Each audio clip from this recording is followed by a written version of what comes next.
Coming up next on All About Android, it's me, Jason Howell, Ron Richards, Florence Ion, and our guest, João Dias. He's the developer of Tasker and that whole suite of apps. Really cool interview with him, but he joins us for the whole show.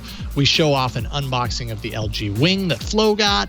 I show off an unboxing of the Pixel 4a 5G and compare it to the entire suite of Pixel phones from 2020, of which I have all of them right now. Assistant driving mode is rolling out to people, including us. We show that off. The Galaxy S21, we find out, is likely to launch in January. We've got your email and a whole lot more next on All About Android. All About Android is brought to you from Lastpass Studios. You're focused on security, but are your employees? Lastpass can ensure that they are by making access and authentication seamless, whether employees are working in the office or remotely. Visit lastpass.com/twit to learn more.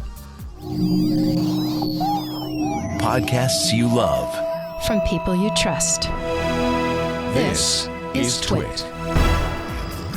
This episode of All About Android is brought to you by LastPass. LastPass can help you manage identities and promote good security behaviors while your employees are remote. Visit lastpass.com/twit to find out how they can help you. And by Mint Mobile. Get your new unlimited wireless plan for just $30 a month and get the plan shipped to your door for free. Go to mintmobile.com/Android. And by MySudo. Life is better without spam, ads based on activity, hacked information, or the risk of identity theft. Take back control of your privacy with MySudo. Download the MySudo app today from the App Store or Google Play. Go to mysudo.com/twit to learn more. Hello, welcome to All About Android, episode 495, recorded on Tuesday, October 20th, 2020, your weekly source for latest news, hardware, and apps for the Android faithful. I'm Jason Howell. And I'm Ron Richards. And I'm Florence Ion. Yay, we're back. The three of us are back.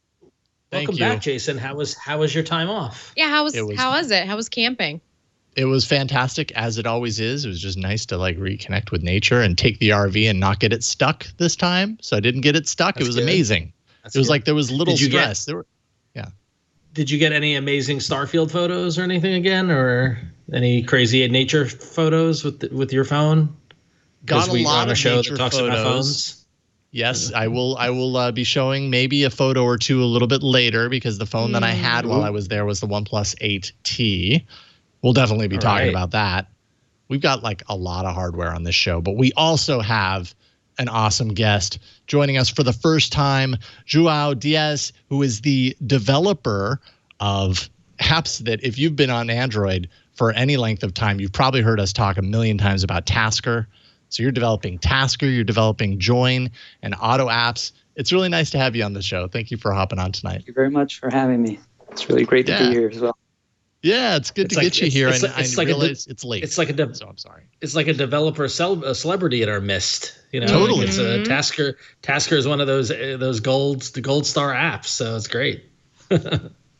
Especially with a certain competing app going on a paid model. Which is because there are competing apps to Tasker. Which one are you talking about specifically? I'm talking about the really big one. FTTT, probably. Yeah, I didn't want to say it, but I mean, you said it, so. Yeah, it's not really a competing app. Okay. I just meant in the scheme of just, setting up recipes and things in the sort. I was just thinking about, how they both sort of existed in this DIY space. Yeah. I think that there's a fair discussion to be had there. And actually, our first segment today, we're not doing the news segment because we thought, okay, so we do have a celebrity developer on the show today. Don't mind if we call you a celebrity developer throughout the rest of this show. Just own it. Go for it. But we thought we'd talk to you a little bit before we get into all the hardware and other news that we're going to talk about in the show. We thought we'd talk to you about your experience working with such a notable app and suite of services for Android. I mean, Tasker comes up all the time. It has for years, and so I think it's a wonderful opportunity to kind of ask you. There was a time when Tasker was the only app that did what it did on Android, And then at some point, obviously people realize like, oh, customization is a really big, strong, selling point for Android. And a lot of people who love Android love it because they can really take control of their device in a way that maybe they can't on iOS. So then you have other services like IFTTT coming out and doing similar but different. Like, how would you delineate the difference between what Tasker does and a service like IFTTT that would bring you to say, you know what, they're not the same? Where do you draw that line? Well, IFTTT is more web-based. It's much more centered on web services. So you have a very strong emphasis on connecting, like Gmail with Twitter or any two web services you want to connect, and it's much less stuff that you do on your device. So there's that big difference there, because Tasker is much more focused on doing stuff on your device and automating stuff around your device, whereas IFTTT is much more on the web. That makes a lot of sense. Yeah, and that is true. Yeah. They tackle it much different. It has some stuff that works on the device as well, but it's not their focus at all. I mean, it's limited in scope, which is why back in the day when I was doing a lot of just really intricate Halloween lighting, I'm still trying to do that, but I had to start over because I moved last year. I would use Tasker because Tasker would let me do things like set up local motion sensors, and I could tap into those web-based things like my Philips Hue lights and sort of create. I ended up using Tasker to do this fun little recipe where basically once a person would cross the motion sensor that I put outside, the lights would turn on red and you would hear like a spooky sound come out of a Bluetooth speaker. Nice. So I'm kind of, I'm wondering what are some things that people should think about Tasker for in their own DIY sort of machinations? Well, I can talk about my use case, which I think is very valid for most people. Is people nowadays are really distracted by their phones, right? So everything you do it on your phone almost.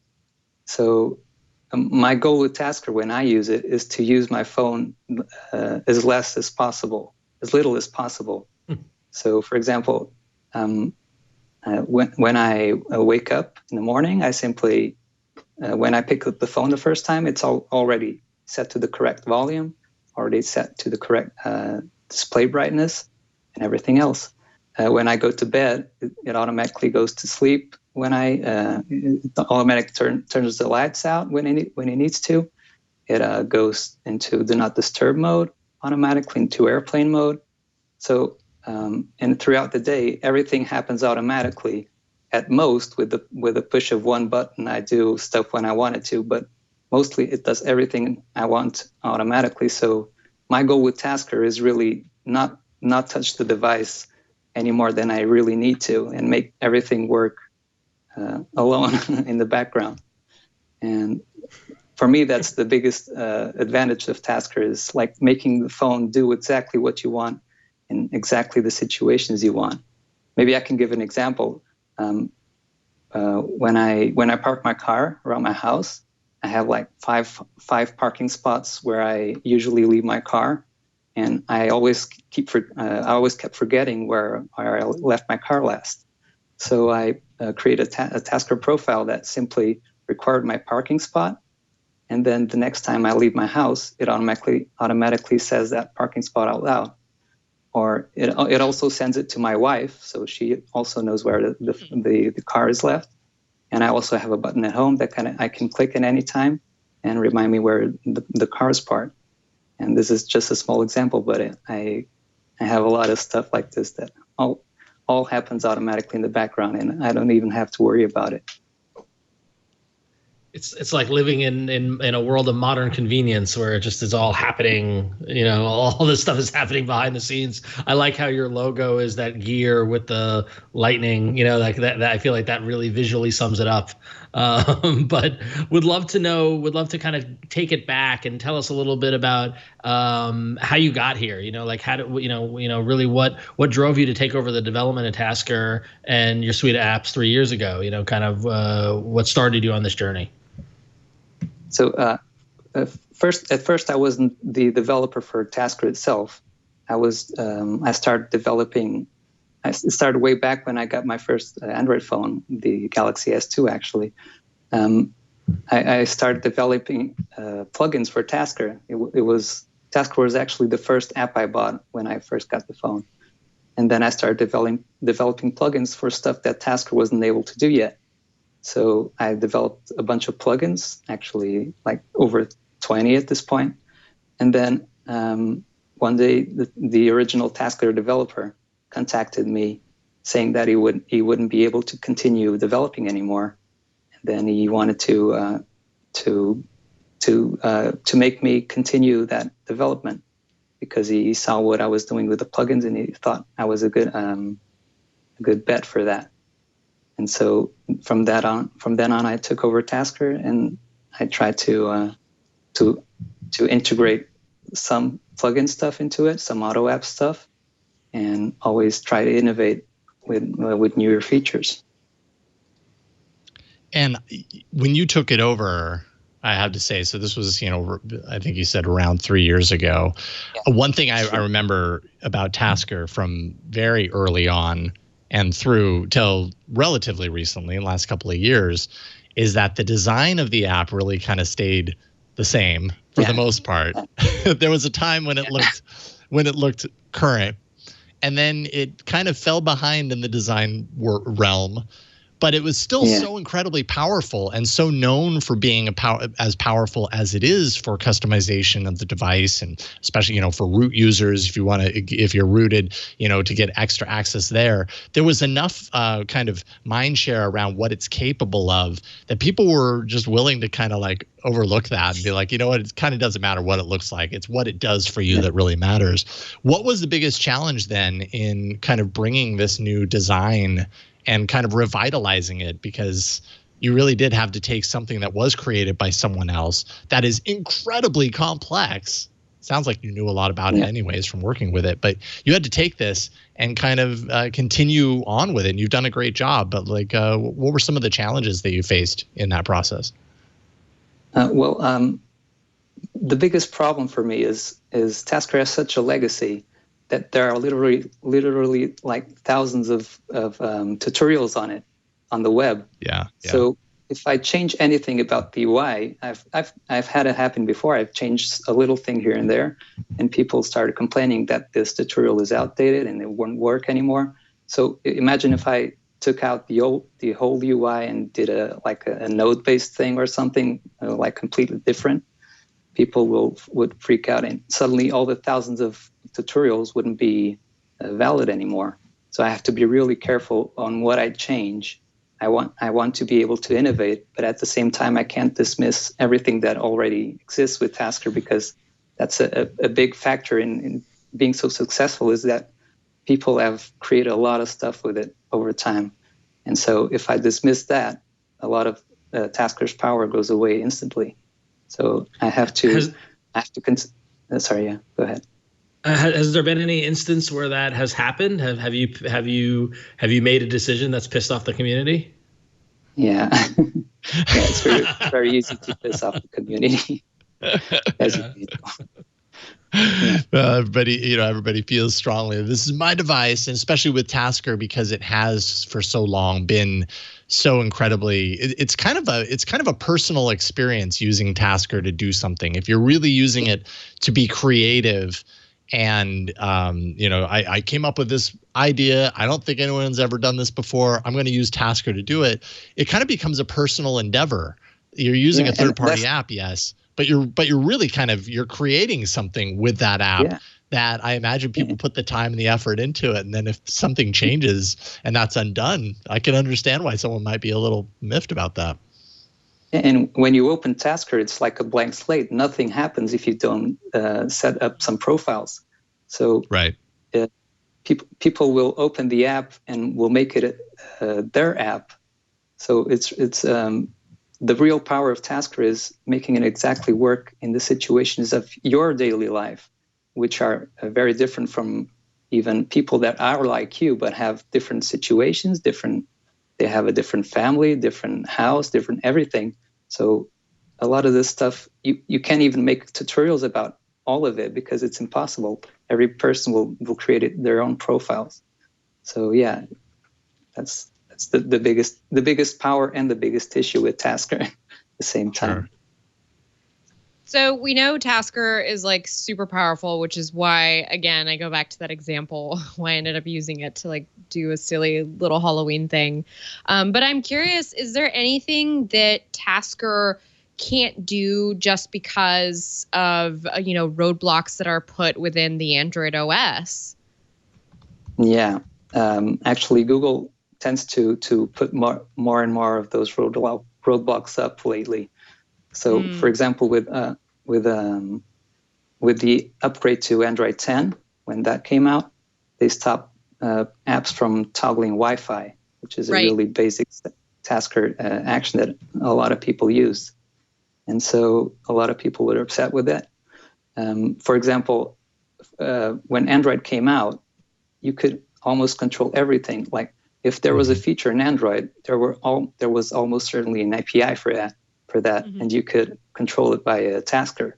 But over time, Google started disabling stuff. Like, for example, you can't easily toggle airplane mode now. You can't turn off your data. You can't turn off NFC. You can't turn off a lot of things without some workarounds that I've found. So it's really like a cat and mouse game where Google puts up these roadblocks and I try to work around them somehow. And the Wi-Fi one is just the latest one that pissed a lot of people off. But I was able to work around it, but not as well as I wished for. But yeah, that's the biggest roadblock is Google is always putting up more and more restrictions, whereas before they always like to make everything available via APIs. Now whenever a new feature comes out, it's very rarely available through an API. So it's hard for that because of that. Well, that's actually one question I wanted to ask about, which is that with the rapid releases of new Android versions of Android, it's every year now. Does that impact your planning for how you approach the app? Is that do you have to set aside time to prepare for the next version of Android? Yeah, basically, I have to prepare for what's going to be broken next. That's the sad part about it, because there was an exception on Android 11 where they added that power menu buttons that Jason even made a video about. And that was a very cool API that they added. And I would really like to see more of those instead of always putting up blocks for developers. They say it's for usability reasons, for privacy protection reasons, and so on. But really, I don't really see. For example, there was I don't know if you know this, but the clipboard on your phone was available to any and all apps without any permissions until Android 10. So any app could access your clipboard at any time without any message to the user. And then on Android 10, they went from that to simply removing the clipboard access from every app. So now no app can access the clipboard. And they didn't want to add a permission for that because they said it was people get permission fatigue, and if they get asked too many times if they want to give certain permission, they will always accept it. But they've added permissions for so much other stuff that I don't know why they decided to do that for that specific one. But yeah, that they keep putting up these roadblocks on newer versions. I just hope that Tasker can continue to run in the future and they won't shut it down permanently on a future Android version.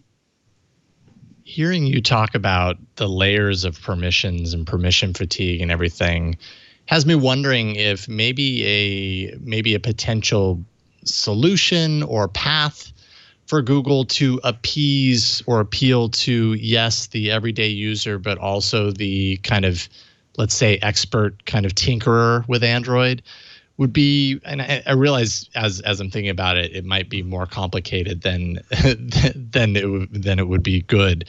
But having a tiered system for permissions, so something like Clipboard, maybe the majority of people would never consider opening up permissions for a Clipboard and wouldn't have the need to. But if that's on like an elevated expert tier of permissions, that's off by default, let's say.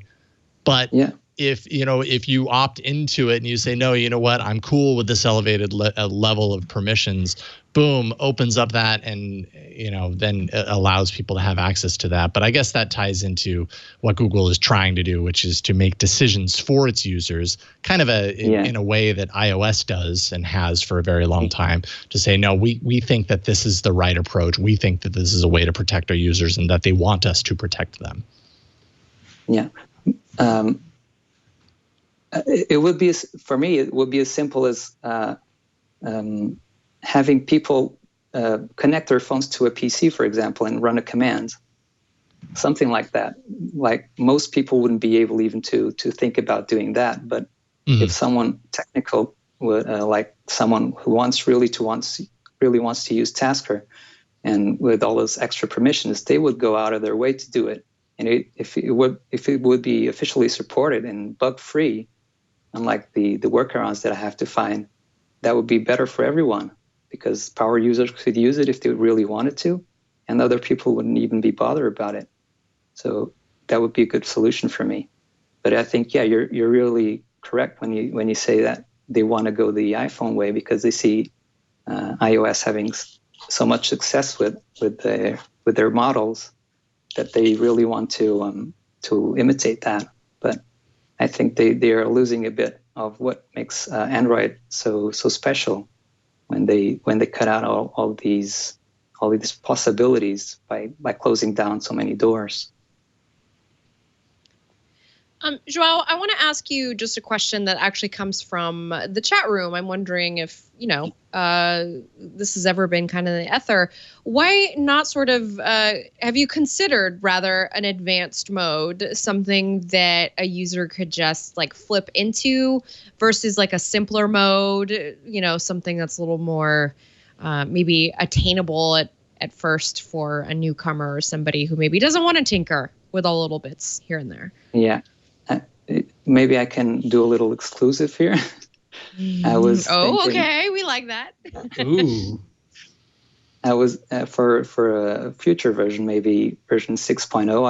I'm not at 5.11, but for 6.0 maybe, I was thinking about adding a mode called Tasky, like a little tasker, where the only option would be to import pre-made profiles from TaskerNet, which is a network with Tasker profiles, and the only option would be import the profiles from there and then turn them on or off, and then maybe just change little parameters inside the profiles instead of actually building the profiles yourself. You would change, for example, there could be a profile when you get home. The ringer volume is set to 5, and then you could change that to 2 or to 7, depending on what your situation is. But you wouldn't be able to change the profile itself. So you would import the ones you need and then tinker a bit with them to make them work like you wanted to. But you couldn't make all of these big changes that you can do now with Tasker. And then you could switch to the full mode, which then you can do everything you can do today. So it would be, I would call that Tasky. So let's unpack Tasky. Are you planning some sort of like character, like Clippy? Is that the kind of thing? That is the thing that came to a lot of people's minds. I just in the chat room. Because I gotta say, I think you're opening the door to a lot of merch. You could do T-shirts. You could do that's also true. Masks in this climate. You could do masks. Yep. The little googly eyes on the Tasker icon. Yeah, I think it's a great idea. I think it's genius. It's a great idea. Very, very approachable. Just like Clippy. Yeah. Love it. That's awesome. Yeah. And I mean, and actually that, circling back around to kind of how this conversation started, that is kind of an element that makes IFTTT something that's really approachable, right? Is the idea that it's based on recipes that people are, it's very easy to just log into your IFTTT account and say, oh, that sounds like a good function. I want that. And you pull it over and maybe you have to tweak a little thing, but it applies immediately. That could be really beneficial for Tasker or Tasky or whatever you want to call it. Yeah. So I like that a lot. Cool. Well, this is awesome. Thank you for kind of unpacking Tasker a little bit with us. I'm so delighted to get you on the show to be able to talk about this from a first-hand perspective, just because, like I said, we talk about this app all the time. It comes up all over the place. Everybody has an experience with. I just have to say that it's really surprising for me to hear that you have already used Tasker before. You info. I had really no idea, because I used to listen to the show before. I have listened to it for a long time now, and I always try to see if you guys mentioned Tasker here, but I've never caught it before. It's definitely come up on the show for sure. I haven't listened to everyone, so Jason, I feel like you've talked about using Tasker in the past. I know we're giving it as an answer to somebody looking for help. Definitely as an answer. Totally. And I will be completely honest. Tasker is the kind of app that there's a category of apps that I love that they exist. I want to be a user of them. I don't have the time. Right? Like I just maybe when Tasky comes out, you can get into it. That's why I'm so excited about Tasky. Yeah, exactly. I love the idea of Tasky because now when I reconfigure my Halloween setup here at the new house, I want to put my profiles out there because I'm using all like mainstream stuff to do all of this. I'm not using any special like board or anything. I'm just using what you can buy at Best Buy, for the US audience. Yeah. And so I like the idea of being able to, make little profiles for people to kind of take advantage of and kind of go through and mold to what they need. So, and it adds, it brings around that whole community element that I feel really helped bring Tasker, where it is now. So I'm looking forward to the little bit that you left us with. So thank you for that. You're welcome. And I just want to confirm, just so that it's known and it's out there, Tasker was in the arena episode 24. Yeah. I assumed September it was 2nd, 2011. The first year. Okay. 2011. Yeah. It was early on, and we had a rule with the arena that you really couldn't bring an app back, although we continued to break that rule from time to time. But so, yes, it was at least, and it won. I brought it into the arena at that point, and it won. Of course it did. Nice. It's Tasker. So, cool. Well, you're not going anywhere, of course. We've got a whole lot of other stuff to talk about, namely hardware. But that was a little tease. We'll get to that in a second. But first, let's thank the sponsor of this episode of All About Android, and that is Lastpass. Lastpass has made a commitment to protecting its users for the last 12 years. Now, around 25 million users, 70,000 businesses. It's no surprise why they're the award-winning #1 password manager. We're all living in a remote work environment these days. It's greatly impacted identity and access management for businesses, and adjusting to an online workforce hasn't just been a logistical problem for folks. It's been a security issue. LastPass has been a saving grace to so many companies in that regard. One in particular leveraged LastPass to enable the team to set up, utilize, and share strong passwords for their accounts and programs. Not only was this a crucial and progressive step towards improved data security, but it also actually helped ease the burden of the shift to working from home full time. So if you haven't used them yet, now's the time for your business to get LastPass. They help you transition your remote workforce. They make it really easy. They've got single sign-on that manages employee access in a centralized view. So IT always has insight into who has access to what and from where. Enterprise password management ensures oversight of shadow IT and enforceable policies across all password-protected accounts. You've got multi-factor authentication, of course. Love that. Requires additional factors to prove a user's identity, along with the use of biometric and contextual factors that make the process smooth for employees. I love just having access to my LastPass passwords with my fingerprint. Their zero-knowledge security model protects everyone from the individual user to the biggest organization that uses LastPass, and your security is really their top priority. They allow employees to go passwordless, and access to the tools become easy that they need to work. LastPass uses AES 256-bit encryption with PBKDF to SHA 256 and salted hashes to ensure complete security in the cloud. And data is encrypted and decrypted at the device level. So the data in your vault, it's secret from everyone, even LastPass. And I rely on LastPass. My wife relies on LastPass. Burke relies on LastPass because we rely on LastPass at TWiT. So we just love it. LastPass has won 8 awards so far this year. They are PC Mag's Editor's Choice. They won the Fortress Cybersecurity Award, and they are Business Insider's Best Overall Password Manager, just to name a few. You don't have to take just our word for it. LastPass really is one of those things that just speaks for itself. So there's no better time to get LastPass. Ease the burden for yourself and your remote workforce with the cybersecurity protection that you need. Go to lastpass.com/twit to check it out. That's lastpass.com/twit. And we thank them for their support of All About Android. All right, we've got 2 hardware blocks. This first one is all about unboxing. Let's jump into it.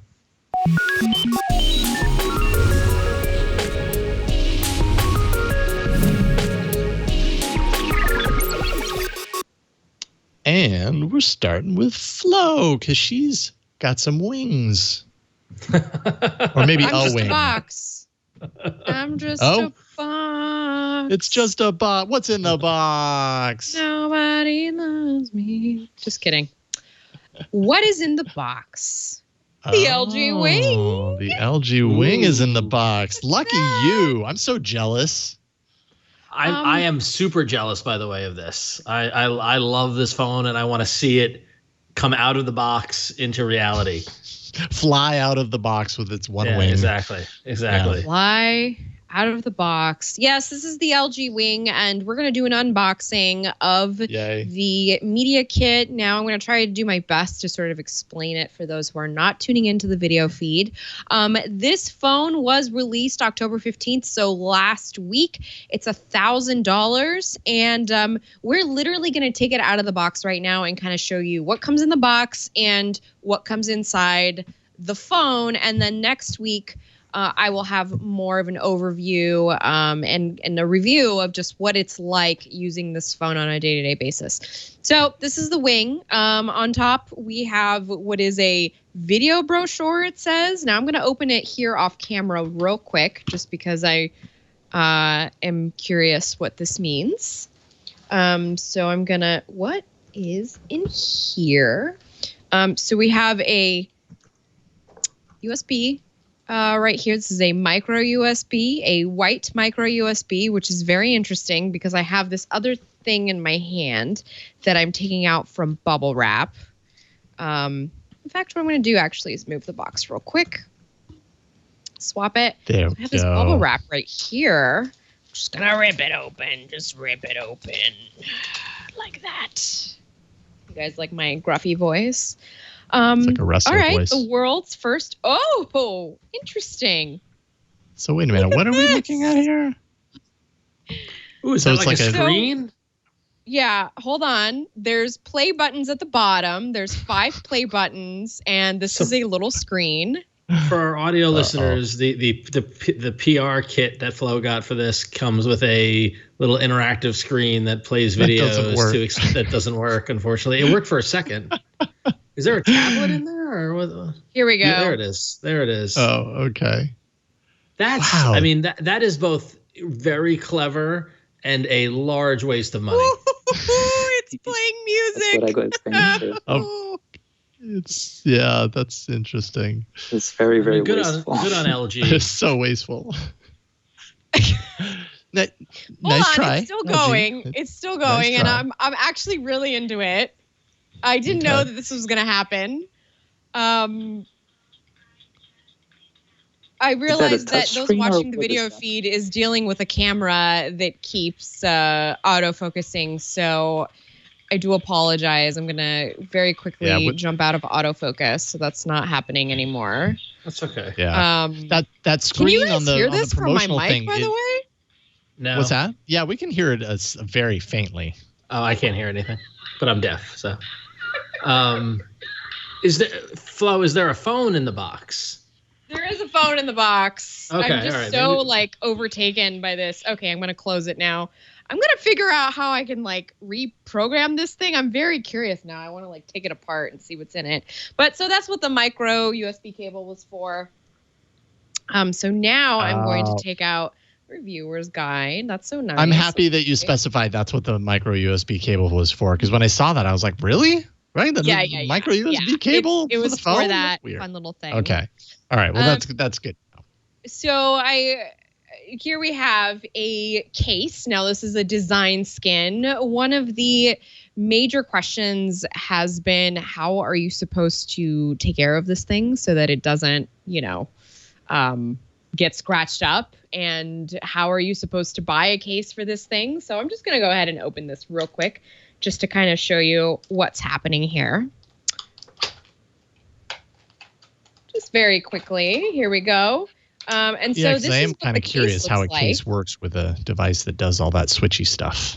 Yeah, and what's interesting to note is that this case doesn't seem to move at all. It's just a stagnant case but there's cutouts. There's cutouts on the side. There are cutouts on the side, possibly because we're supposed to have a phone that can swivel each way. So let's go ahead and jump into that next. So here we've got the LG Wing.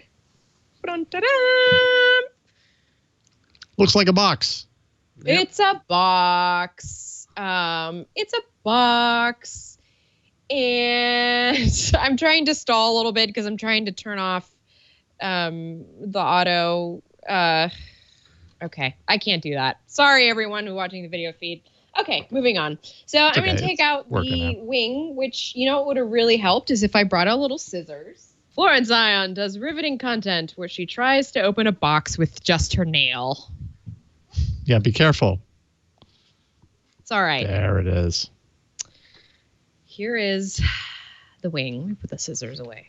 Dangerous looking. All right. So here's the wing. Inside the box, we've got a handy little piece of paper. And we've got a SIM kit. Of course, the adapter we have in here. What is this? And we have the little adapter for connecting another device and excuse me. This is a headphone adapter, actually. USB headphone adapter. So that's nice in the box. It's nice to get that. Unlike Apple. It's nice to know that they're still doing that. So here is the phone. It's just just a regular old black phone in plastic. So we're going to take the plastic off and then see how this thing swivels. Now, do we know if the swivel is something that it has to be powered on to do, or can you just swivel it at any time? Okay, we have our answer. There we go. There it is. We're swiveling. You can only swivel one way. Yes. So it looks like you can, the way I've seen it in the promo shots is I've seen it with the long, how should I describe this? The vertical landscape side on the bottom and the top. So you can basically rotate it as you would any Android smartphone, and then assuming the interface would follow it that way. But it looks like you can only rotate it out into this T shape. And so the vertical screen would go on top. But otherwise, it just looks like a regular candy bar phone when you look at it all put together with these 3 very big and beautiful lenses on the back and, nice little LED flash. So I'm going to go ahead and riff off some specs to you while I am turning this on so we can just see what the screen looks like. We've got 3 buttons on the right side of the phone. We've got a power button. We've got 2 volume buttons, which is really nice. And then on the left side, we've got the SIM slot, which pops out. So you can, insert your SIM. I believe this is a dual SIM model. On the bottom, we've got USB-C and a lovely speaker grill. And then on the top, we've got, what is this on the top? It's just a little, I don't know. Do you guys see that? Those who are watching the video feed, it's just this little tab. I'm not quite sure what it does. I'm sure I'll find out.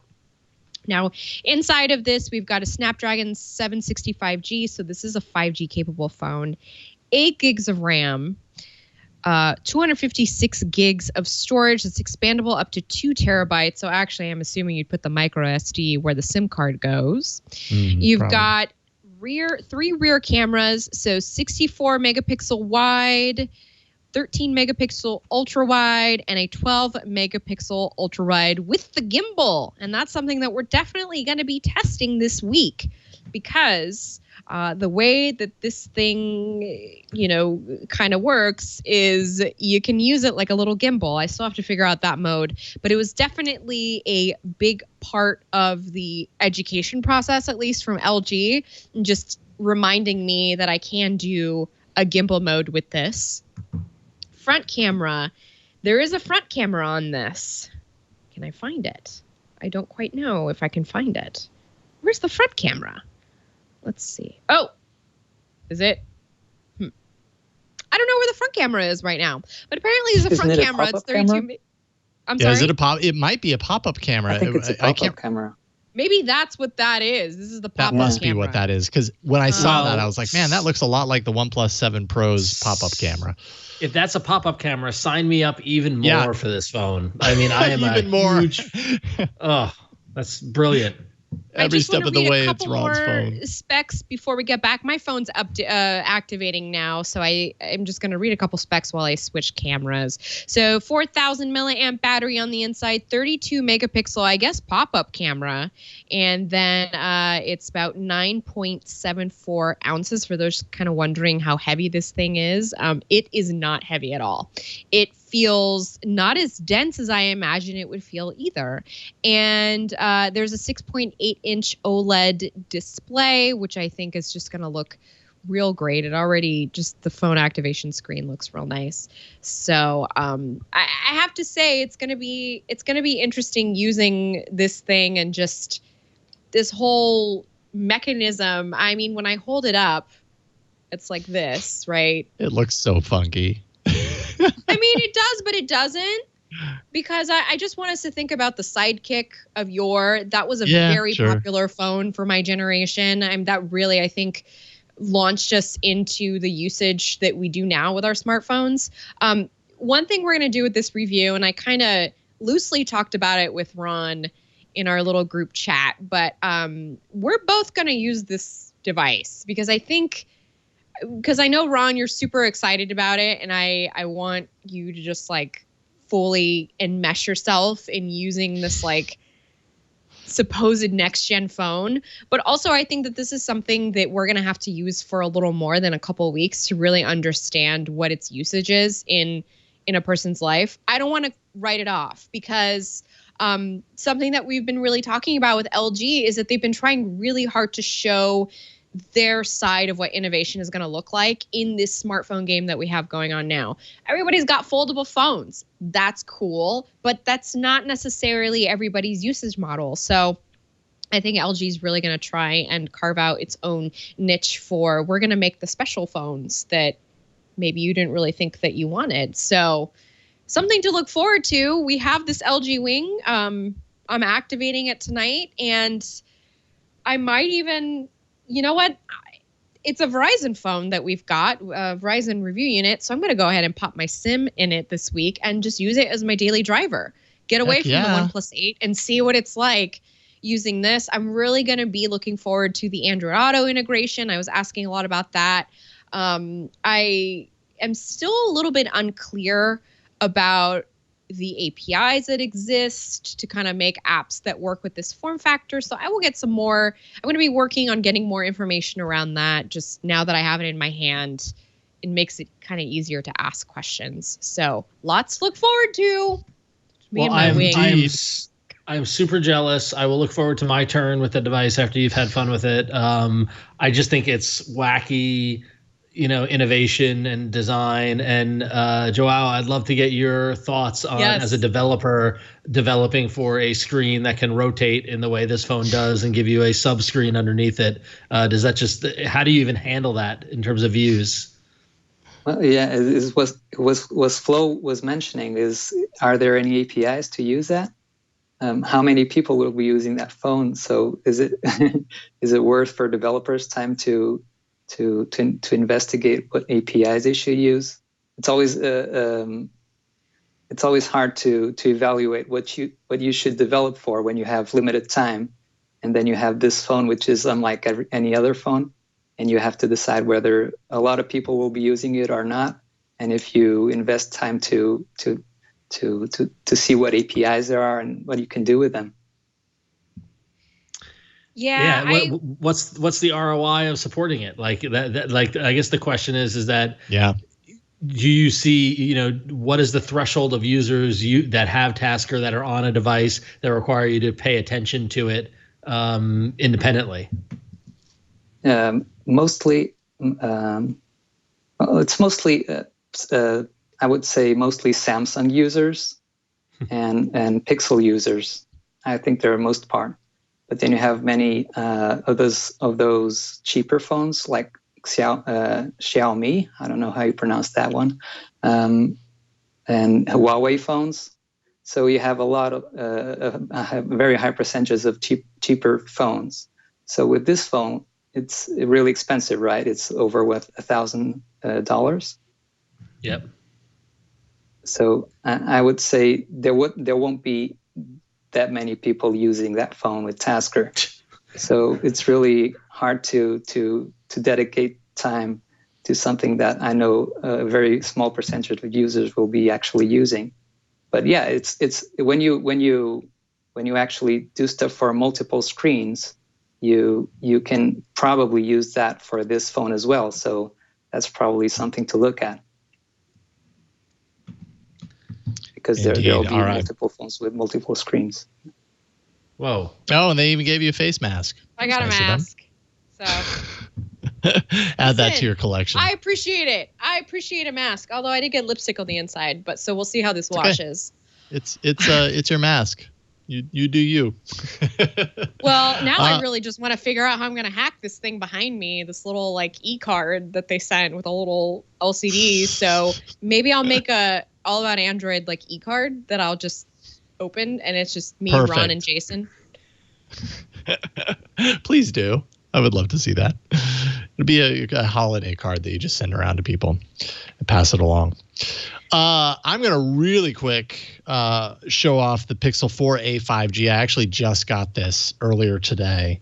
And thankfully, I've already opened the Pixel 5. I have one of those right here. I also happen to have the Pixel 4a right here. So what you're looking at right now is literally the entire 2020 release family of Pixel devices. And I mean, they're all going to look so much the same. I don't care about anything else that's in the box. What I really care about is this. And side by side, so you've got the 4a 5G in the center, you've got the 5 on the right and the 4a on the left, and you can see the 4a 5G is just a little bit larger by comparison. This is $500 for the 4a 5G compared to $700 for the Pixel 5.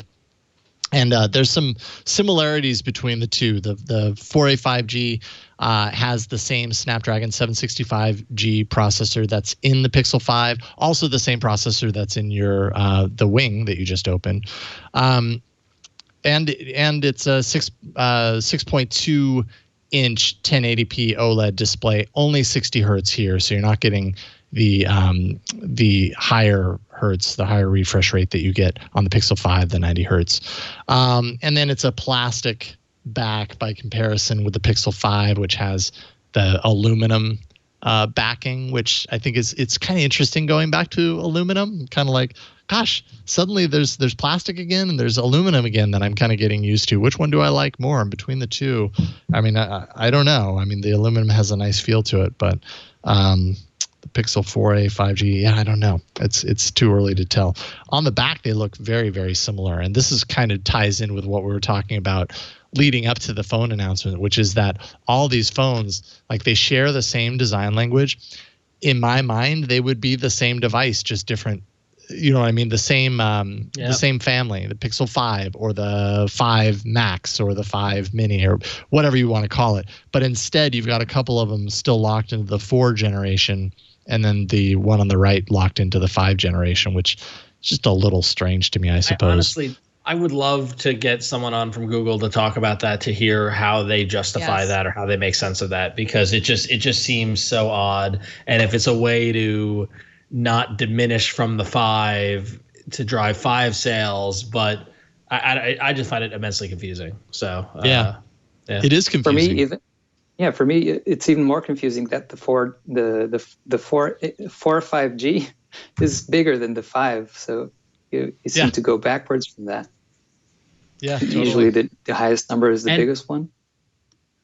And not only that, but it's got both numbers. It's the 4A 5G, right? So that's confusing too, because it's like, because technically it's 9 if you add them all up. So it's that's why it's bigger. What a mess, Google. Yeah. I will say though, Jason, on that tip, you weren't here last week, but I've got my 4A. My 4A came in, and it's been my daily driver for about a week now, and I am loving it. So I do love the 4A. So Did you have a Pixel before? No, I had a one. The last Pixel I had was the Pixel 1, I think. I had a used Pixel 1. But no, I've been on a OnePlus 7 Pro for a little over a year now, I think, before that. So and before that I was on the OnePlus 7T, or 6T, I forget. But I was on the OnePlus train for the past year or two. So back on the Pixel. Yeah. That would be the one Pixel I would consider getting would be the 4A right now. Mm-hmm. Just for development purposes, because it's cheaper and it's like Google will support it for a long time, so it's a good choice to get right now. We didn't. Yeah, if I missed it. Sorry, but Joao, what phone is your daily driver? What phone is your go-to phone? I'm still using the Pixel 3 right now because I mostly use Pixel. Best. Yeah, yeah. Sorry, it really is. Yay, me too. A lot of these. Yeah, cool. So if all of these other phones have all of these different restrictions that the vendors implement, and I really don't like them because they kill apps in the background indiscriminately, and Pixel tends to not do that as much, so I stick with that. Yeah. And I really don't see a big reason to upgrade to any other Pixel right now. But yeah, as I said, the 4A is probably the good choice right now because it has a longer support time than my Pixel 3. Yeah, and it's incredibly inexpensive. Exactly. Just in general, and even compared to the others, the steps, and price difference. Like I've been using the Pixel 5 now for a couple of days, and I find myself really kind of conflicted on it. Strangely, it's got the 765G processor in it, which when I used the OnePlus Nord seemed perfectly sufficient. I felt like everything flew on it, but I do feel on the Pixel 5 like I'm waiting for things. Like it's a different experience that I'm having using the Pixel 5 than it was the Nord, even though it was the same processor. I'm also having some really strange issues with my network connectivity on the Pixel 5. I'm actually in contact with Google right now, trying to figure out if it's the network issue, if it's the phone. Maybe I got a bad phone in the batch or what. But I'll go to make a call and it'll instantly fail, and the only way that I can fix that is to restart. I'll go to send an SMS message because I do that sometimes, and I wouldn't say it fails every time, but often I'll send it and it'll just stall and it won't do anything. And then eventually I'll reboot the phone and it'll send through. So that kind of makes me wonder, all right, is that the network? I'm not sure it is because I can put the SIM in another phone and everything works fine. So I don't know what's going on there. I don't know if that's a wider issue than just maybe this device is a lemon and I'll get a different one to see about it. But I would say this is the first generation of Pixel where I'm not immediately convinced that the highest end version of it is the one that I need. I feel I will be surprised, or I'll be interested to see how I feel about the 4A 5G. Size-wise, it feels a little bit better for me than the smaller form factor, which I appreciate the smaller form factor of the 5 and the 4A. But I think as my absolute daily driver, I'm just more comfortable on a taller phone. And so I might end up finding that the middle of the range is the one that is for me. And that's totally fine. I might even find that the OnePlus 8T is my device. I don't know, but that's kind of where I'm at right now. So we'll undoubtedly have a lot more about these phones, but it's kind of cool to have the entire family on one table. There you go. There they are. All of them. So the 2020 lineup right there. That's right. Or 2021, I guess, too, right? Yeah. So Yep. Crazy. All right. Well, that was some fun hardware unboxing. And let's unbox our next sponsor. What do you say? Ooh, that was good. This episode of All About Android is brought to you appropriately by Mint Mobile. And listen, breaking up with your old wireless provider just got a whole lot easier thanks to Mint Mobile. They were the first company to sell premium wireless service online only, and now Mint Mobile's introducing their unlimited data plan for just $30 a month. Let that sink in for a moment. Let it absorb, process it. An unlimited plan for $30. That's unheard of. So how much is your soon-to-be ex-wireless provider charging you? Well, let me tell you, years ago I was on Verizon and I was paying far, far too much for an unlimited deal. And then I moved to T-Mobile and I was paying a little less, but I'm still paying much more than $30. All right. If you're paying in the 3 digits for your wireless bill, you want to get off that track. You want to go check out Mint Mobile because clearly this is where it's at. For people that hate their phone bill and are ready to cut ties with big wireless, Mint Mobile offers their premium unlimited plan for just $30 a month. By going online only and eliminating the traditional cost of retail, Mint Mobile passes significant savings on to you, the customer, which is great. All plans come with unlimited talk and text plus high-speed data delivered on the nation's largest 5G network. Use your own phone with any Mint Mobile plan and keep your same phone number along with your existing contacts. And if you're not 100% satisfied, Mint Mobile has you covered with their 7-day money-back guarantee. Break up with big wireless and switch to Mint Mobile's premium unlimited data plan for $30 a month. To get your new unlimited wireless plan for just $30 a month and get the plan shipped to your door for free, go to mintmobile.com/Android. That's mintmobile.com/Android. Cut your unlimited wireless bill to $30 a month at mintmobile.com/Android. And we thank Mint Mobile for being amazingly affordable and sponsoring this episode of All About Android. Thanks, Mint Mobile. Thank you, Mint Mobile. And now it's time for even more hardware. I promise we will get to apps in a moment. But last week, did you guys talk at all about the 8T? Because I knew you had hardware in hand, but the announcement, had it taken place by the show? No, you didn't. That's right, because the announcement happened the next day. Yeah. Correct. Yeah. That's right. As per is the status quo for this show. Exactly. Everybody's compiling their efforts against us so that they always release their phones the day after this show. That's just how it goes. We understand. So yeah, the OnePlus 8T was announced by OnePlus last Wednesday. $749 device. I happen to have it right here. And I got to say, it's a nice looking device. Like in the hand, it's just a really nice color. The device feels good. I'm trying to get the focus to kind of ratchet into place here. This is the aquamarine color, and I feel like the camera doesn't do it justice. When you get this just right in the sunshine, you see these like little speckles. I don't know. It's just a really cool effect. But it's a really well-designed device, the 8T. I actually really like the symmetry of the camera bump. It's not too steep so that it's off balance, when it's on a table or anything like that. It's steep enough to give you some reasonable camera hardware in there, but not so steep like the Note 20 Ultra. It protrudes like crazy and it just makes it really off balance. I tested what it's like to have this device fall out of my sweatshirt pocket onto concrete, and that tiny little scratch down there is the only thing that happened. Fell 4 feet. Wow. And slid across the concrete, and that's the only mark that you can see on the device. So I was pretty happy about that. My dog is barking outside. Apologies about that. It is a glass sandwich design. Apparently she's really excited. 6.55 inch of FHD plus display, AMOLED at 120 hertz. The display looks really, really nice, and it's super bright out in the sunlight.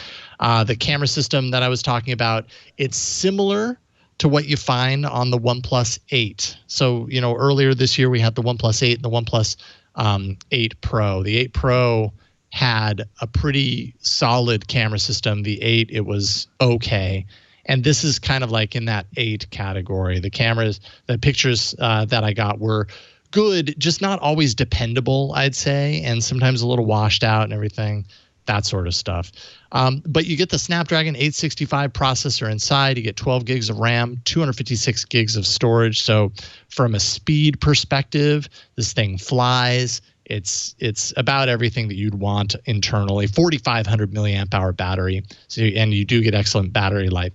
One of the things that I loved about this device in reviewing it, and I'll get to that in a second, was the Warp Charge 65. This is the first time that they have a Warp Charge 65. What it allows for is charging your device, and I tested it, and it totally works, from 0 to 100% in around 35 minutes. I let the device deplete entirely, and then I plugged it in while I was doing like my morning shower and everything. And I mean, it was done when I was done. It was 100%. You texted us when you first did that, and I was in disbelief because when you said how quickly it charged, that's just unbelievable. Mm-hmm. I still don't believe it, to be honest. It's pretty crazy. And what's even cooler is like when you plug it in, it pulls up this thing on the screen that says Warp Charge, and it gives you the percentage that it's at right now. Let's say 25.02, and you see that 02 going 02, 3, 4, 5, 6, 7, 8, 9, 10, 11, like really fast. You're like, no way, that's like a gimmick. But then sure enough, 30 minutes later, it went from 0% to 100%, and it was good to go. It's almost fast enough that it changes how you think about charging your phone. Like suddenly it's not mandatory that you plug it in at night. You could literally not do it, and it's no big deal. Just plug it in for half an hour in the morning when you're making your breakfast, and it's good to go. Crazy that it's there. And it has kind of an extra cooling system in there to keep things cool so it doesn't heat up, and that could be bad for a battery long term. Ron, I know you were concerned about Oxygen OS 11, right? I am. Yep. Or as we called it, the Samsungification of OnePlus. Yeah. So OnePlus definitely. So this is one of the things of Oxygen OS is that if you swipe down in the middle of the screen, you get this kind of what used to be the OnePlus panel that would appear where you're used to getting your Google feed. So now you kind of get both. It's just you get to there on the OnePlus 8T by swiping down the middle. That's like one of the main differentiators that I saw. Of course, there's little bits of like color splashes and stuff. And yes, the settings look a little different.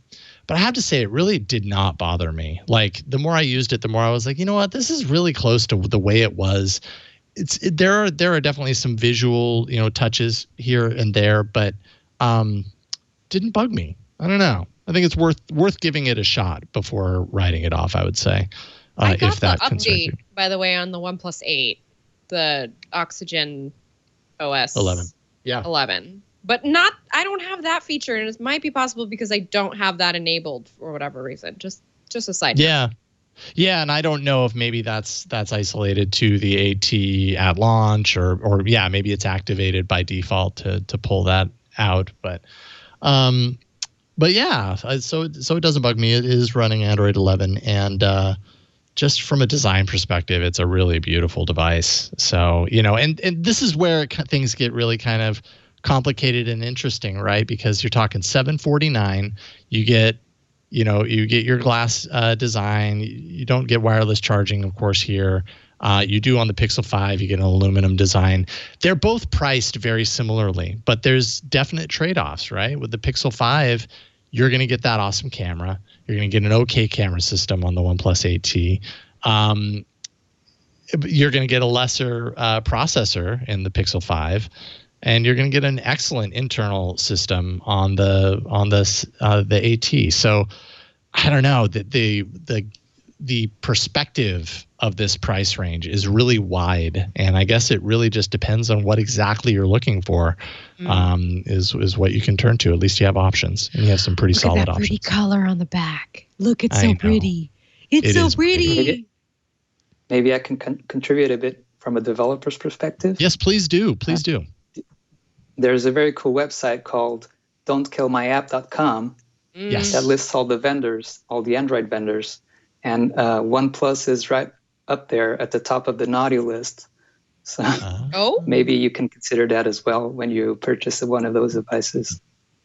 So then to sum it, naughty list. Explain that. So something in One UI. Sorry, I'll switch back over to myself. Something in not One UI. Oxygen OS 11 is aggressively killing apps in the background. Has that been your experience? Yeah, I get a lot of complaints from OnePlus users regarding that. And if you check the website, you have a lot of workarounds for it, but it's kind of hard for me to recommend it because of all the hassle it brings to my users. Sure. And you know what's interesting to me about that too is I would guess, when you're talking about potential users, like the Venn diagram of Android users that would want the customization aspects of Tasker, and that would want OnePlus, which has been a very big kind of Android enthusiast brand for so long, I would think the overlap there would be strong. I would. There's so much control happening in the background. Yeah.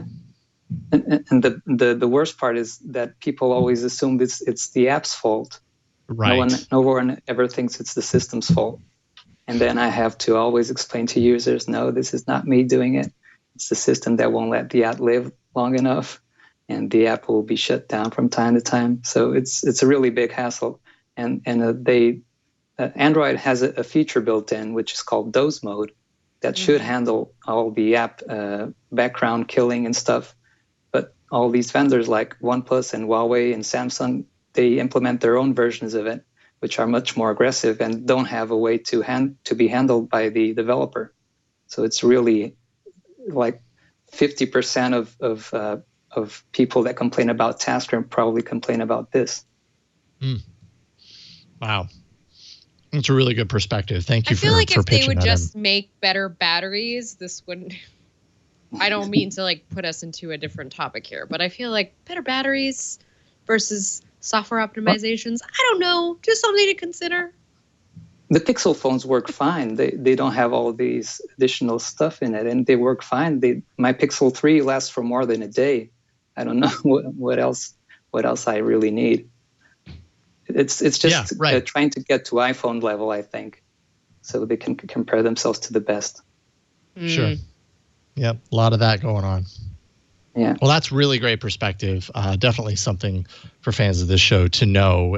If you like that customization, kind of taking that into your own hands, that is something to consider. You might have to go digging a little deeper in order to get around some of the hooks that Oxygen OS puts in the way. But I guess as a user, I actually really enjoyed using this phone. I used it for a little more than a week. I ended up reviewing it. I did my first written review. I've never done a written review before. Yay! So I did it it was super fun for Debugger at Medium. So you can find my written work now, which is cool to be able to say. But it was just a cool experience. I did it while I was camping, and had kind of stories from the camping trip to tie into the review, and it was a lot of fun. But I enjoyed the phone. It definitely has its shortcomings, and I guess when you're talking about $750 phones in this day and age, you're going to find some trade-offs, and we've talked about a couple of them today. So important. But that's to know. ridiculous, because back in the day, $750 would buy you a phone that can do it all that in a bag of chips. So, for sure, yeah, things have changed. They really have. In the span of 2-3 years, things have changed. A little too fast for my liking, but things change. That's how it goes. So anyways, there you go. Flo, speaking of fast and furious, it seems like Samsung has some devices that might be coming out soon again. Speaking of Fast and Furious, how is it we are already approaching the dawn of 2021? Like, this year has just been, I mean, we keep thinking this year is going slow, but oh my God, it keeps going. Never mind that. We still have some new stuff to look forward to next year, 2021. So the next Galaxy S21 and S21 Ultra, they might actually come out sooner than we think. So Android Central confirmed a January 2021 release, which, if you've been following along with the phone release schedule the last couple of years, remember, most of these phones usually get launched around like March time or immediately following what usually is an MWC event. MWC usually happens at the end of February. I don't think anybody's expecting an MWC to happen next year, considering there's still no vaccine for this pandemic we're in the midst of. So it looks like out of that comes an early Samsung Galaxy S21 release. OnLinks has posted some reliable CAD renders of the new devices, so you can kind of get an idea of the direction that some of the phone design will be going into next year. And there will be a new rear camera design, which might make some people happy, just because the rear camera, it seems a lot of manufacturers are trying to figure out how to bundle all of those different lenses into a way that's just aesthetically somewhat pleasing and not too harrowing. So we'll see what comes out from there. There's also confirmation that the Galaxy S21 will not have the S Pen as previously mentioned. I imagine that even with the way things have been changing rapidly, that in 2021 we'll still see a separate Galaxy and Note launch, just because those are kind of still two different use cases and user bases. So some things to look forward to. Some of you may find this to be a light on the horizon. I just find it to be a nice semblance of normalcy going into a year where we have no idea what to expect. So we can look at this as our North Star. Yep. And I actually kind of like the offset kind of camera module look. I think that looks good. Just put it in the middle again, folks. Put a heart rate monitor below it like you did a couple phones ago. You know, see what else you could bundle in there. I feel like anything goes in 2021. Wow us. Keep on distracting us. As long as you don't put a physical fingerprint sensor right next to the camera lens, because that was always a bad decision on the previous version. I can't remember which Galaxy that was, but that was never any good. It's like, wait a minute, where does my finger go? How do I unlock this phone? I think this one was it. the Galaxy S9. Yep, that's it right there. Yep, really nice looking phone otherwise. It's just, but it had that one little thing that just was a little quirky.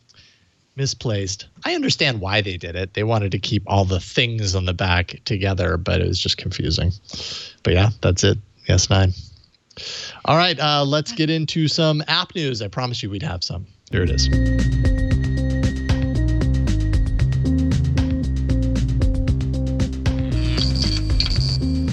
Just a little tiny taste of apps. We just want to remind you that apps are out there in the world and it's a thing that exists. So actually, speaking of reminders or remembering, do you remember the Google Assistant driving mode?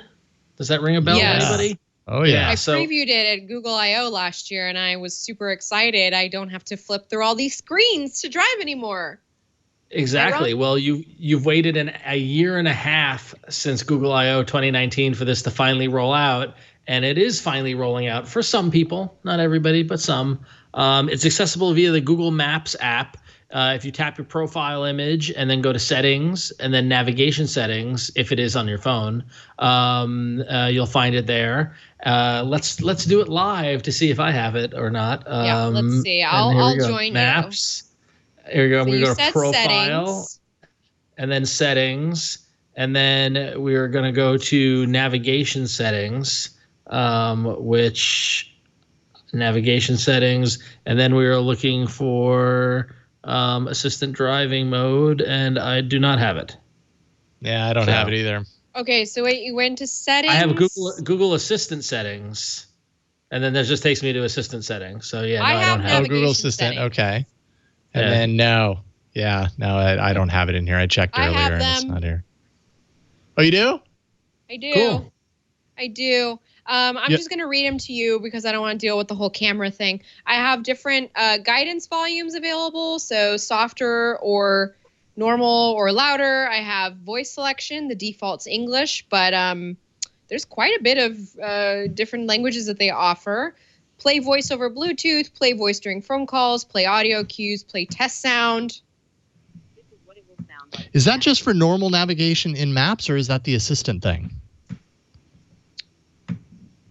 It just says navigation settings, and then Google Assistant settings is a separate situation. Yeah, and that's then confusing to me. I don't know. OKG detection, media playback controls, which I'm going to enable. And then it lets you choose a default media app. It still offers Google Play Music, RIP. Okay. Then you have to do that whole thing. And then it gives you route options and walking options, detailed voice guidance. And it lets you choose whether you want to keep your map north up. Now, Ron, did you say when this is supposed to happen? By the way, there's also electric vehicle settings. It's rolling out now, so some people are getting it. Some people will see it on their app updates. And once you have this, when does it go into driving mode? Is it when I go into navigation, or does it? No, when you just say, "Okay, G, let's drive." Let's drive. It didn't work. No. Yeah. I was trying to get it to work earlier too, and I couldn't. Let's drive. Come on, let's drive. Let's roll. Let's drive.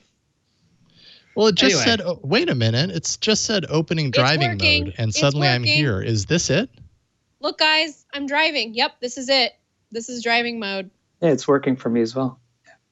Oh, okay. And this is exactly what Android Auto looks like when you are in Android Auto on your phone. It has this, it's in dark mode right now because it's nighttime, and shows you the recent places you've been below. But I don't see anything for music playback, so I'm just gonna play something in the background. All right. So we are getting it. All right. So that's rolling out finally a year and a half later. Yep. So if you are a Google Maps or Assistant enthusiast, be on the lookout for that. And in some other Assistant news, there's a new feature rolling out that allows you to hum a song in order to search for it. Kind of similar to the Shazam model, but you don't need to actually be playing the song. You can just hum it. You say, "Hey, G, what is that song?" And then you hum or whistle the tune. And then it actually uses machine learning models to transform the audio into a number-based sequence representing the song's melody, and then compares that to songs it knows. So what I would like to see someone test this out with the Sesame Street song, "What's the Name of That Song?" Because then you'll be in an endless loop. So that sounds evil. Yes. So there it is. And we won't do that to the folks on this show because that'll make a really long episode. Endless loop, that's really long. We're already a little behind. Cool. The system features are always good as long as we can remember that they exist, because there's so many features in there, it's easy to forget all that it does. At least that's my case anyways. Let's take a quick break, and then we'll get back to some emails, and then we'll round everything out. This episode of All About Android is brought to you by MySudo. Everything you do online increases your digital exhaust. So you're spreading your personal information across the digital world. Things like your name, phone number, email address, credit card numbers, billing, shipping address, browsing activity, a whole lot more. It's highly sensitive information, obviously, and much of it identifies you and your private activities. That leaves you vulnerable for spam, scams, or even worse. So you want privacy for your digital daily activities. And that's why you need MySudo. With MySudo, you can quickly create different profiles called pseudos. Each one can have a working phone number, email, virtual card, a private browser. You give your pseudo profile a purpose, something like shopping, selling, online services. And now every time you talk, text, email, browse, or pay, you use your pseudo profile, and that allows you to take back control of the information that you share. So as an example, with the MySudo app, you can create a new pseudo profile with a custom phone number and email address. You name your pseudo for what you plan to use it for, so selling something or shopping. When potential buyers or services ask for your contact information, you just make sure that you use the new working pseudo phone number and email address instead of the one that you normally do. And by doing that, you limit your risk to exposure of your personal information. You can receive and send calls, texts, emails with contacts from the MySudo app. So calls that you receive, they're clearly designated that they are coming from your selling pseudo. Makes it easy to recognize.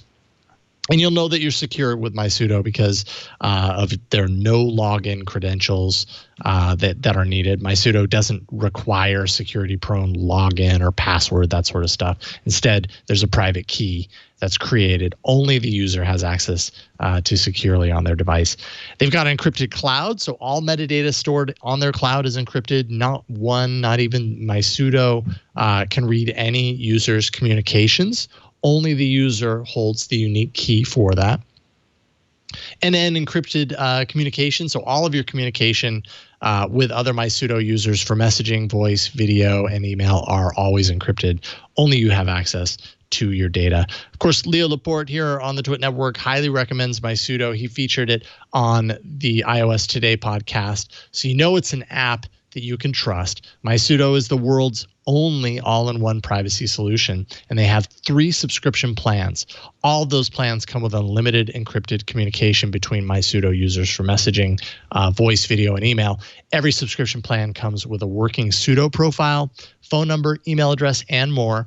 And depending on the privacy protection that you want, there's Pseudo Go, Pseudo Pro, and Pseudo Max plans that are available to increase your privacy options at every tier. MySudo takes protection of your data seriously. When you download the app, they don't ask you for an email address or password or your contacts to create an account. So you can quickly access and utilize various privacy tools easily. MySudo is the only all-in-one privacy app empowering users to take back and control their personal information. So whether you've been hacked, tracked, had identity theft, maybe you were scammed, spammed, or you just want to prevent these things from happening, the MySudo app is going to mitigate the common risks that we all face today. So just download the MySudo app today from the App Store or Google Play. Go to mysudo.com/twit, and you can learn more and take back and control your personal information with the MySudo app and download it today. We thank them for their support of All About Android. And it's email time. AAA@twit.tv is the place that you can send us your emails like this one, Ron. Yes, the excitement around the new Chromecast is palpable, and we received lots of emails about this. In fact, Amy wrote in and shares the fact that the volume on the Chromecast remote is in the same place as the Roku remote, and it's great. It's so easy to use, even if the lights are off. And Amy, good point. You be you. But if we can take a look, if you look at the Chromecast remote, and you can see the side buttons there, or the side buttons on the remote, they are placed in the same place as the Roku, or similar place as the Roku remote. So clever design there by Google in terms of the placement to go with a spot where people are used to. Very, very clever. Glad to hear it's great, even in the dark, Amy. Has that come in handy, Flo? Because I know you have this device. The volume on the side? Yeah, like have you gotten used to it? I know when we first showed it off, it felt weird for me that it was on the side, but I don't know how it is in use. Yeah, I got used to it. I gotta tell you guys, I'm really liking Google TV. It's starting to show some, idiosyncrasies, but the whole experience overall, I really am looking forward to just plopping in front of the couch with dinner after this and just flipping through Google TV. Yeah, the integrated approach is pretty sweet. João, like, have you had much time or experience or interest in Android TV or even Google TV, where we're kind of entering right now? Yeah, I actually I have a bunch of people using Tasker and Join on Android TV already. The problem is that the UI is not that good for those kinds of interfaces. Yeah. So I still have to work on that. I have to make a version. I actually have to implement a bunch of changes to the app so it can be accepted as an Android TV app. And after I do this, then it will be available on the App Store on Android TV. But yeah, I have to implement some stuff to do that. Kind of seems to me the Tasky thing that you were talking about earlier, that could be one really good use case, use case, because, on the Android TV and the lean back experience, you don't want complexity. You want something that you can just point to and say, yeah, that's the functionality I need right now. And also an Android TV is a perfect machine to have at home. It's always plugged in, always online. Yeah. And so you can control your home from anywhere in the world with that. Like using Tasker and Join together, you can be out on the street and send a command to it and make it turn your lights on and off, for example, if you want to, or anything else you want, because it's always online. That would be great, because and maybe and this could be the kind of thing that I can do already, but I just don't know how, and I haven't had time to look into it. But I was not home this weekend, but I wanted to have a song play on my Google Home in my apartment while I wasn't there. And I couldn't figure out how to pass that command. But if you had a persistent device like a Google TV that's connected in the home network that you can use Tasker to send that command to, you could do all the home controls as if you're there. Yeah, exactly. Yeah. That's interesting. Yeah. All right. Well, I have a new project. So awesome. Yeah, there you go. Let me know if you need some help with that. Bill McKay wrote in to say, my wife and I just upgraded to the Galaxy S20 FE. That's the fan edition from the Galaxy S8. We both really like the phone a lot, but are upset that we don't have an LED flashing dot for a quick notification. It was always nice to be able to glance at our S8 and see a little blue light telling us we have a text, especially at work where the phone volumes are all turned off. Well, a little searching, and I found an interesting app that I thought I would recommend to you and your audience. It's called Aod Notify. Aod stands for Always on Display, by Jowomo. It's an app that lets you set up a notification light for any of your apps. I was pleasantly surprised that it is very customizable, doesn't use hardly any battery while running in the background. I feel this would have been a perfect app for the Arena, he says, which I miss very much. There's a free version or a $349 Pro version. Support your devs. And it works on other phones as well, not just the Galaxy S20 FE. Full list on the app site. So that app is called Aod Notify. And Bill, I appreciate you sharing that with everybody. Sometimes we get to reviewing apps on this show post Arena. Sometimes we don't. But this week you got to, and we appreciate that you're spreading the word. So Aod Notify by Jowomo is the app that you can search out on the Play Store. Good stuff. All right, Flo, you have the honor. I like that we're really encouraging people to, write in with their favorite apps, because I feel like it is time. It is time. All right. So right now we're going to get into the email of the week. Wait for it. Wait for it. There we go. Okay. There we go. I probably tripped up Burke a little bit because I started talking about other stuff. So this email of the week comes in from Harry, and Harry writes in, I am all in on Google, but the problem with that is if it breaks, you lose it all. That's what happened with my Nest cameras and thermostat. I accidentally deleted my Google account when I was trying to wipe a phone, but I managed to fully restore it in just a few minutes. Everything works fine except my Nest cameras and thermostats. They went offline and there's no way to get them back now.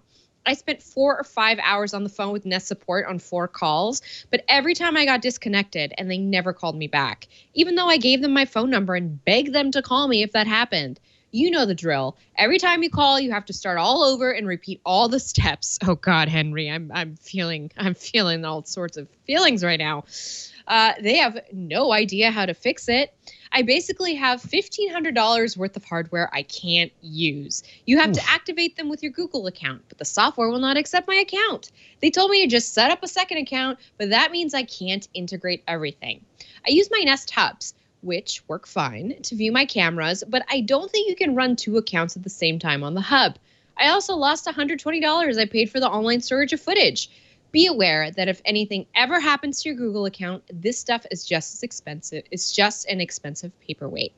Harry. I really appreciate Harry writing this in. You know, last year when my Nest account, my husband's Nest account got hacked because we didn't enable TUFA on his end. That was a really scary time for us. You know, we really invested in this ecosystem as sort of like our security around the house. And now with the smart displays, it's sort of added functionality to the whole system, but it also kind of scares you a little bit because everything really is tied to your email address. Everything I do funnels through that email address at Gmail.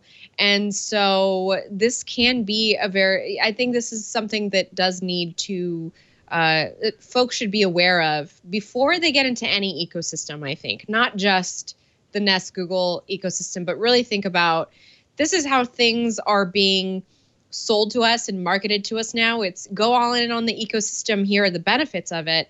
But these are some of the drawbacks is that, there's one key. And if you lose that one key, it becomes a whole hassle. I will also say this reminds me of the fact that Nest, I think just yesterday announced, or Google announced that the Nest Secure system is going the way of the Dodo, which might be kind of a bummer for some people. But there are other plans down the line that Google wants to kind of follow with their security system. But I can't help but think about the fact that this is a security system I use. These are little devices and accessories that I've really bought into. I imagine they will continue to support me going down the line. But again, all things that we have to consider in this new day and age of, the one account to rule them all. So thank you, Harry, for writing in. And I'm really sorry that you are going through all of that. And let us know, please follow up with us if you happen to find a way out of this predicament. Or if you find something that works for you, or even if you ultimately decide to step away from Nest and go for something else. Yeah, that is such a bummer. It is really a scary experience to suddenly find almost, your entire account suddenly potentially be lost to you through something like this. So I feel your pain. Camera footage is a real thing that I worry about because you can archive certain footage through Nest Aware, but once you kind of stop paying for that, where does it go? If you didn't download it and didn't archive it, what access do you have to that? These are all things that we need to I think this is something we really need to start thinking about. Not to venture fully off topic, but I've been looking into trying to pick up the digital pieces of my past, like just being a teenager on the internet. And it's really hard to get back that data. I can't imagine now living in the next gen world that we do now with everything being stored in the cloud, how hard that's going to be down the line. So again, things to think of. Indeed. And that is why Harry's email was the email of the week. Thank Excellent. You, Bert. And thank you, João Dias. So great to get you on. And you had to sacrifice your sleep, and we do appreciate that. It's probably now close to 3 a.m. for you. Yep. And I'm sorry, but thank you so much. No, it was a real pleasure having you on tonight. Yeah, it was a real pleasure being here. As I said, I've been a listener for long, so it's really nice to be with you guys. Thank you. Absolutely. We'd love to have you back again, though we understand if that it's difficult and that it might not be for a while due to sleep issues, but you are always welcome. So anytime you're interested, please just let us know. The door is open to you. This is your opportunity to point people in any direction that you want, stuff that you're working on, a URL, wherever you want them to go, Patreon, whatever you got. What do you want people to know? Okay, so you can follow me on Twitter. The Twitter handle is down there. You can also go to my Patreon, where I post some exclusive tutorials for my followers. The Patreon is João Apps. So it's JOAO and apps. So patreon.com/JOAO apps. And you can find a bunch of exclusive tutorials, and you can get access to Tasker versions before anyone else. So go there if you're interested. Nice. That is amazing. And keep up the great work with the app. I love seeing just kind of the revitalized attention that you put into it the last couple of years. It really shows that you care about your suite of apps. And that goes a long way with the users. I know people appreciate the work that you put into it. So thank you so much. Tasker was really the reason I got into Android in the first place. So it's like a dream come true being able to develop it. That's amazing. That is really great. Cool. Well, thank you again. And we'll have you back sometime soon after you've recovered from your sleepless night. Flo, what's new in your world? Same old. I have to say, João, thank you for being on the show. I'm really looking forward to Tasky. Whatever, Cool. Definitely let us know when that's up. As for me, you can always go to florenceion.com. That's my little weblog, my little slice of the internet. You can see all the stuff I'm working on. You can click on links to all the things that are connected to me, I suppose. Or you can go to flowrights.tech, and I as frequently as I can, update that page with my podcast appearances, any work that's published on my end. So check that out when you have a chance. Do indeed, florenceion.com. Ron, what about you? Yeah, so you can follow me on Twitter and Instagram at RonXO, and go check out scorbit.io. That's SCORBIT.io to check out the future of pinball with our mobile app. We just released an update. During the show, I got the notification from the Google Play Store that the Scorbit app update had published. And you can go purchase a Scorbitron to connect your pinball machine to the internet. So yeah, check that out. Having lots of fun. We got a lot of work to do there. But it's going well. So right on. Love to see it. Thank you, Ron. Big thank you to Anthony, who was editing the show and turning it around the last 3 weeks. Thanks for all your hard work while Victor was out with his new baby. And Victor is back this week. So welcome back to work. Today was his first day back to work after little baby Jordy came into the world. So Victor, Yay! It's good to have you back. We've missed you. And thank you for everything you do. Also, big thanks to Burke at the studio for helping us do the show live and recording it for us.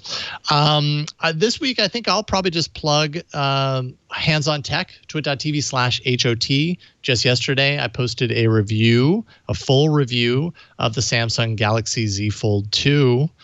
And we didn't even get a chance to talk about that today, but that's okay. We can talk about it another time. Or you can just go to Hands on Tech and watch my full review.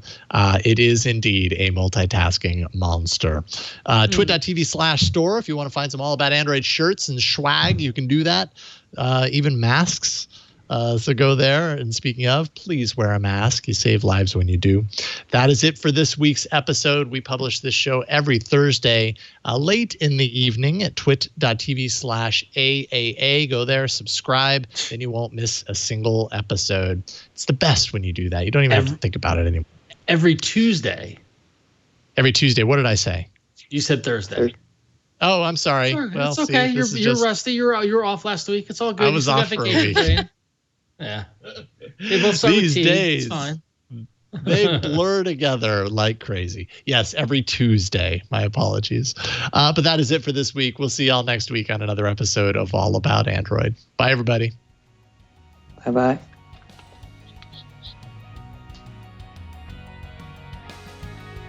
Want more TWiT? Well, check out Smart Tech Today. It's at twit.tv/STT. It's the show where Matthew Casanelli and I cover everything there is to know about smart tech. It's automation, it's connected devices, it's smart home, it's all those goodies and so much more. We get the news, we get the latest devices, we do reviews, everything. You gotta check it out, twit.tv/STT for Smart Tech Today.